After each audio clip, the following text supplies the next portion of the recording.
So hello everyone, नमस्ते सभी दिल से सुनने वालों को।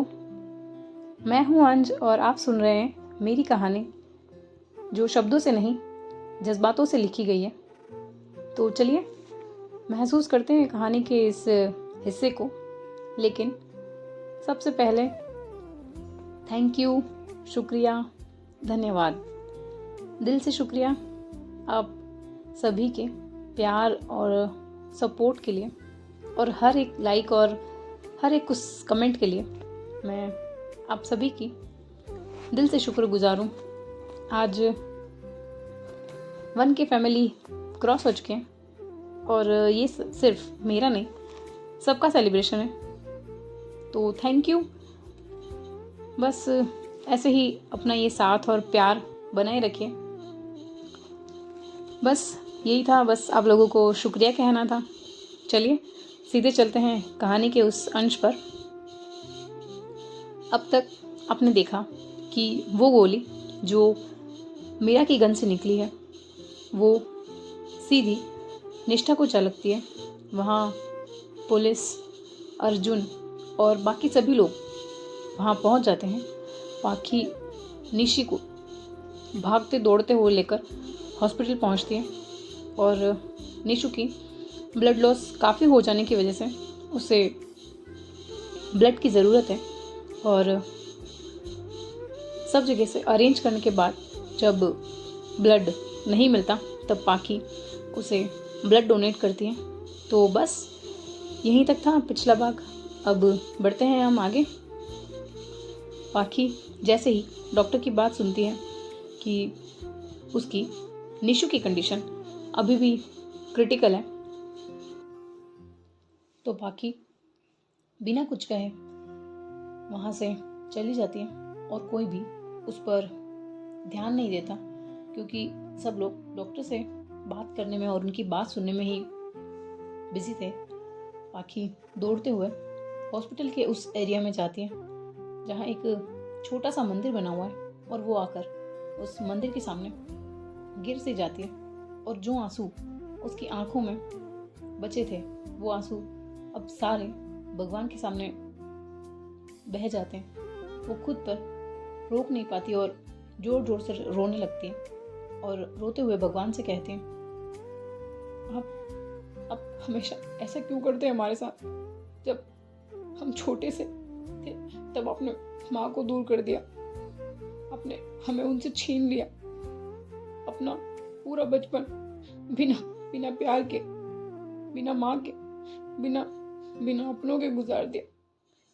जैसे जैसे हमने खुद को संभालना सीखा और निशु हमारी जिंदगी में और हमें जीने की वजह मिली, हंसने की, खुश रहने की वजह मिली, और अब आप उसे भी हमसे दूर करना चाहते हैं। बड़े मुश्किल से हमें किसी का साथ मिला था, पर आपको वो भी मंजूर नहीं।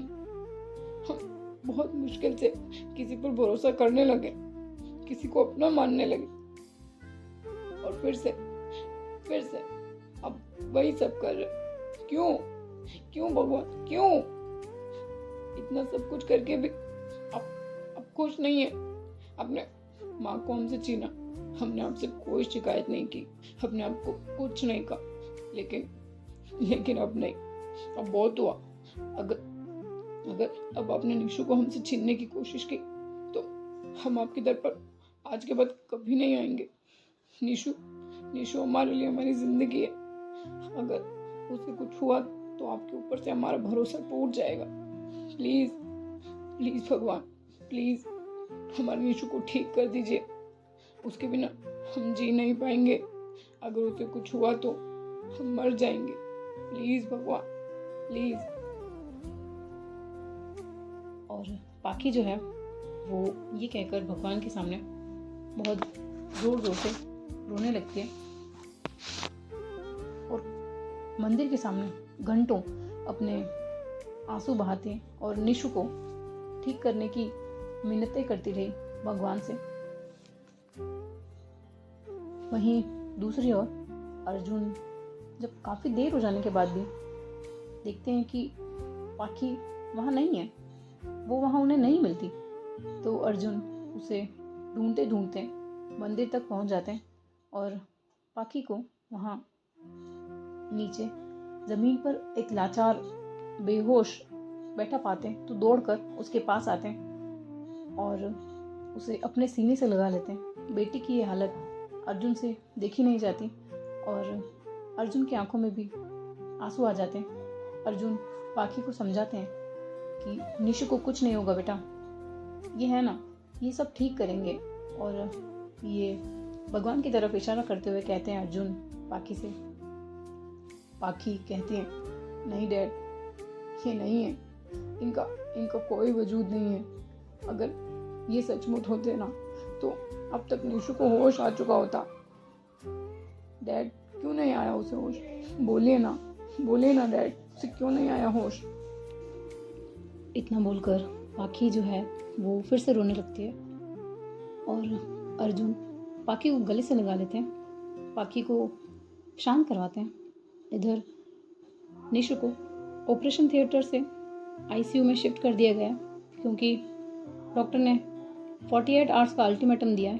अब सभी बस उसके होश में आने का इंतज़ार कर रहे हैं और डॉक्टर ने सिर्फ और सिर्फ अब हॉस्पिटल में 2 ही लोगों को रुकने की परमिशन दी है। डॉक्टर के कहने पर निष्ठा के माँ पापा को अर्जुन बहुत ही समझाने के बाद उन्हें ज़बरदस्ती घर भेज देते हैं क्योंकि निष्ठा की माँ की तबीयत भी बिगड़ गई थी वहाँ, वो तो उनकी भी तबीयत ठीक नहीं थी, इसीलिए उन्हें कुछ देर आराम करने का बोल के वो सुबह हॉस्पिटल जल्दी आने का बोल देते हैं। इधर पाखी की तबीयत भी अब बिगड़ चुकी थी, वीकनेस और चोट की वजह से उसे डॉक्टर ने ग्लूकोज लगवाने का सजेशन दिया था और अर्जुन के बहुत कहने पर पाखी ने ना चाहते हुए भी उस ड्रिप को लगवाना पड़ता है।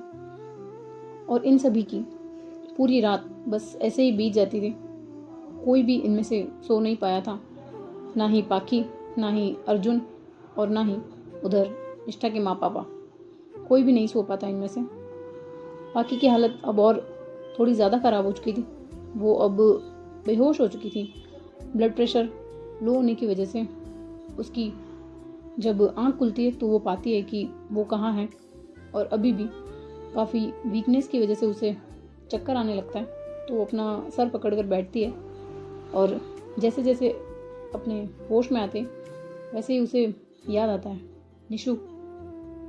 पाखी अपनी उस कांपती हुई आवाज़ में कहती, निशु निशु निशु कहाँ है? उसे होश आ गया होगा। और इतना ही बोलती है पाखी और अपने आप को संभालते हुए बेड से नीचे उतारती है। दीवार का सहारा लेते हुए वो उस कमरे के बाहर निकलती है तो देखती है कि बाहर अर्जुन बेंच पर बैठे सो रहे हैं। पाखी बिना कुछ आवाज़ किए निशु के उस आईसीयू रूम के बाहर जाती है और धीरे धीरे अपने कदम उस आईसीयू रूम के अंदर ले जाती है। इधर आईसीयू रूम में बस मशीनों की बीप बीप की आवाज़ आ रही है और हल्की हल्की सुबह की धूप खिड़की से छनकर अंदर आ रही है। निशु को अभी तक होश नहीं आया है, वो अभी तक बेहोश है, उसका चेहरा फीका पड़ गया है।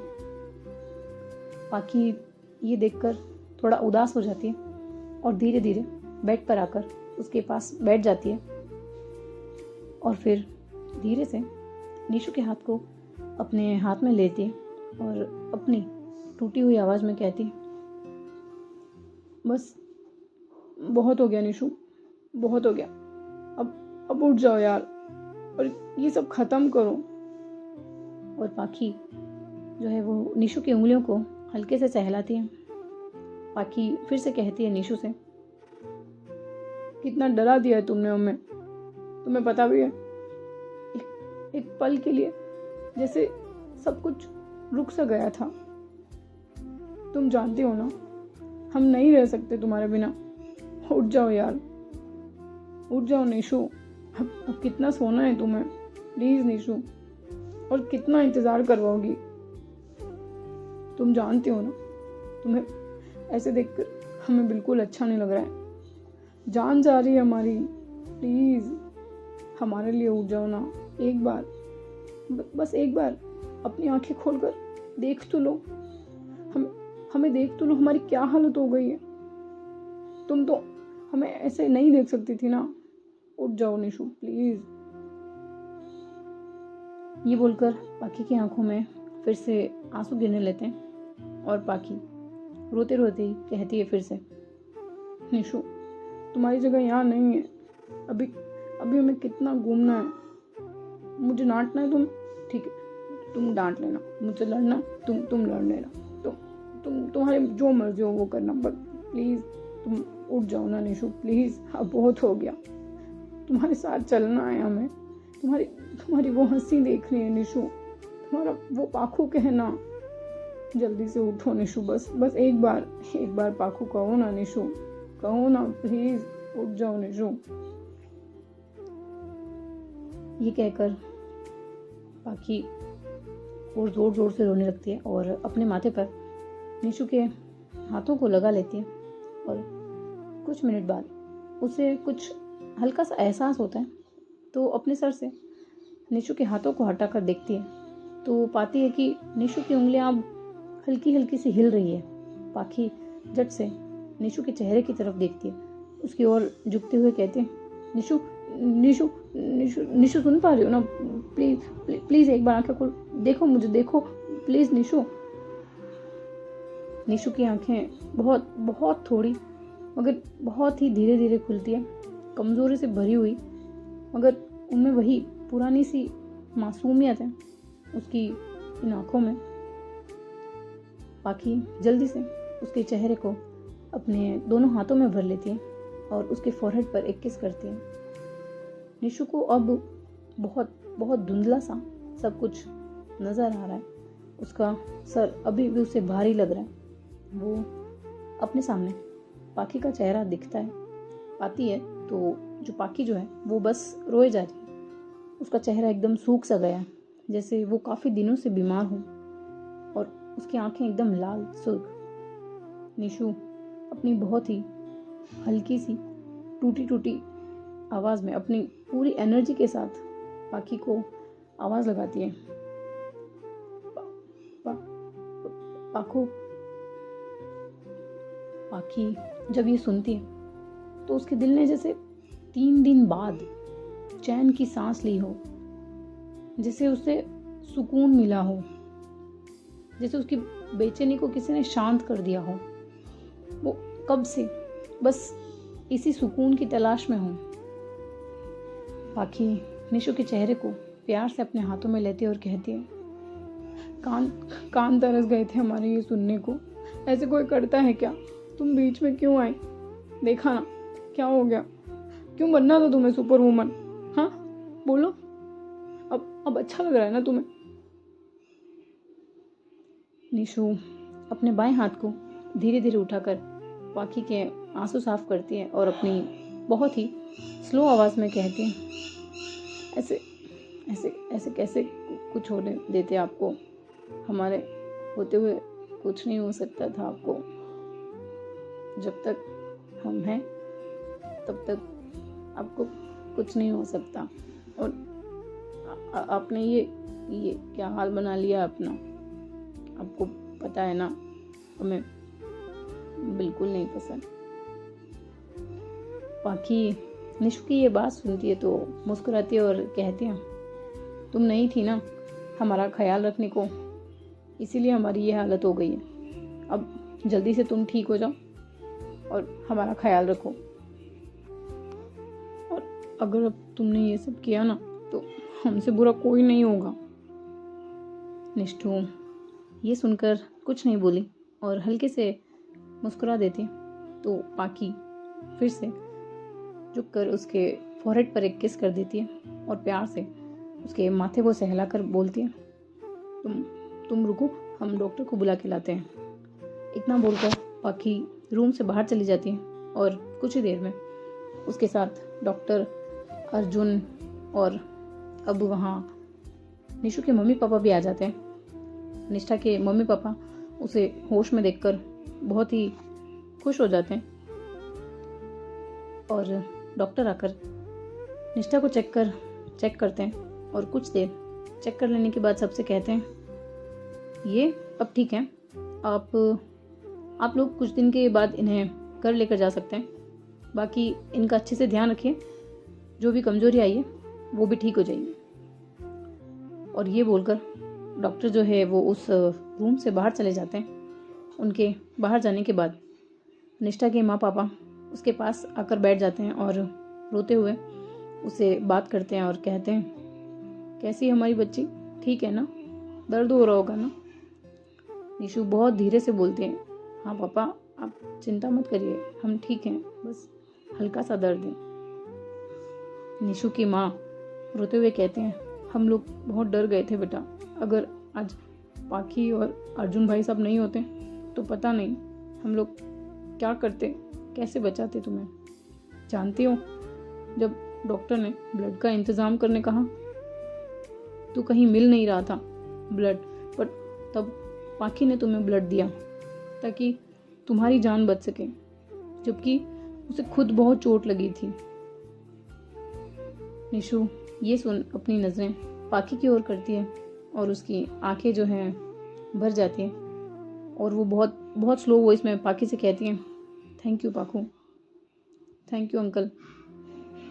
अर्जुन कहते हैं, नहीं बेटा, आपको थैंक यू बोलने की कोई ज़रूरत नहीं है, आपने हमारी बेटी को बचाने के लिए अपनी जान जोखिम में डाल दी थी, आपके लिए हम इतना तो कर ही सकते हैं, फ़र्ज़ बनता है हमारा, क्योंकि आज से आप भी हमारी बेटी जैसी हैं। और कुछ देर ये सब लोग ऐसे ही निशु से बात करते हैं और फिर उसे आराम करने के लिए बोलकर बाहर चले जाते हैं। बाहर आकर पाखी और निष्ठा के माँ पापा कैंटीन में कुछ खाने का लेने चले जाते हैं और अर्जुन वहीं रुक जाते हैं। उनके जाने के बाद उन्होंने कमिश्नर को कॉल किया और बोले कि उस लड़की ने कुछ बताया कि उसने ये सब क्यों किया था। उनके बोलने पर सामने से पता नहीं कि कमिश्नर उन्हें ऐसी क्या बात कहता है जो सुनकर वो हैरान हो जाते हैं और जल्दी से पूछते हैं, पर ऐसा कैसे हो सकता है, वो लड़की भाग कैसे गई, उसे तो आप लोगों ने जेल में डाल रखा था ना। हम कुछ नहीं जानते, आप उसे कैसे भी करके ढूंढिए। इतना बोलकर उन्होंने गुस्से में फ़ोन रख दिया और वो बाकी लोगों के पास वहाँ से चले जाते हैं। अब यहाँ इसी सब में 1 महीना बीत चुका है, जख्म अब भरने लगे हैं। इन दोनों का रिश्ता अब और भी गहरा हो गया है। पाखी की निशु के लिए केयर, हॉस्पिटल के डिस्चार्ज से लेकर डेली योगा तक, डेली चाय पे चर्चा तक, ये 1 महीना न जाने कैसे बीत जाता है, पता ही नहीं चलता। और अब इन दोनों की जिंदगियां एक नई दिशा की तरफ बढ़ रही है। निशु अब पूरी तरह से ठीक हो चुकी है, उसने फिर से कॉलेज जाना भी शुरू कर दिया है। वहीं अर्जुन को निष्ठा काफ़ी पसंद आई थी, इसलिए वो निशु को अपनी बेटी के जैसा मानने लगे थे। इन दोनों की पढ़ाई भी अब काफ़ी अच्छी चल रही थी। दूसरी ओर मीरा जो जेल से भाग गई है, उसका कहीं कुछ पता नहीं था। उसके होम टाउन में भी पुलिस ने सब कुछ पता करवाया था, पर वो वहाँ भी नहीं थी। धीरे धीरे वक्त बीतता गया और बीत गए 2 साल। 2 साल जैसे पलक झपकते गुजर गए। हर दिन एक नई शुरुआत थी। कभी चाय के कप में उलझी हंसी, तो कभी रातों की खामोशी में बंधी आंखें, कभी छोटी छोटी नोक-झोंक, तो कभी छोटा सा ट्रिप।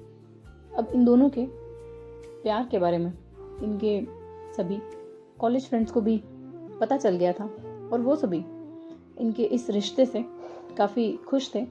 बीते 2 सालों में सबसे बड़ा चेंज आया था पाखी की ज़िंदगी में। निष्ठा ने उसके गुस्से, उसके अकेले रहने की आदत, इन सब को ऑलमोस्ट ख़त्म कर दिया था। पाखी को जैसे अब गुस्सा होता क्या है पता ही नहीं था। अर्जुन के साथ भी उसके रिश्ते में काफ़ी बदलाव देखने को मिलता है। पाखी अब अर्जुन के साथ साथ कभी कभी उसके ऑफिस जाया करती थी, उसके ऑफिस के कामों में उसका हाथ बटाया करती थी। इन 2 सालों ने उन्हें एक दूसरे की आदत नहीं बल्कि एक दूसरे की ज़रूरत बना दिया था। तो गाइज, आज की इस भाग को हम यहीं तक रखेंगे। अब अगले भाग में देखते हैं कि ये 2 साल बाद इन दोनों की ज़िंदगी में क्या इफेक्ट पड़ता है और कैसे ये लोग अलग हो गए, जानेंगे हम अगले भाग में। तब तक के लिए आप बने रहिए हमारे साथ, और कहानी अगर अच्छी लग रही तो please like, share, comment, subscribe कीजिए आपके अपने चैनल को। और चाहते हैं अगर आप कुछ सजेशन देना तो भी दीजिएगा। मिलेंगे आपसे अगले भाग में। तब तक के लिए अपना ध्यान रखिए, खुश रहिए, अपने अपनों को खुश रखिए। एक ही लाइफ है, एंजॉय कीजिए, बार बार तो मिलती नहीं। मिलते हैं आपसे लाइव में। Bye bye, take care, thank you.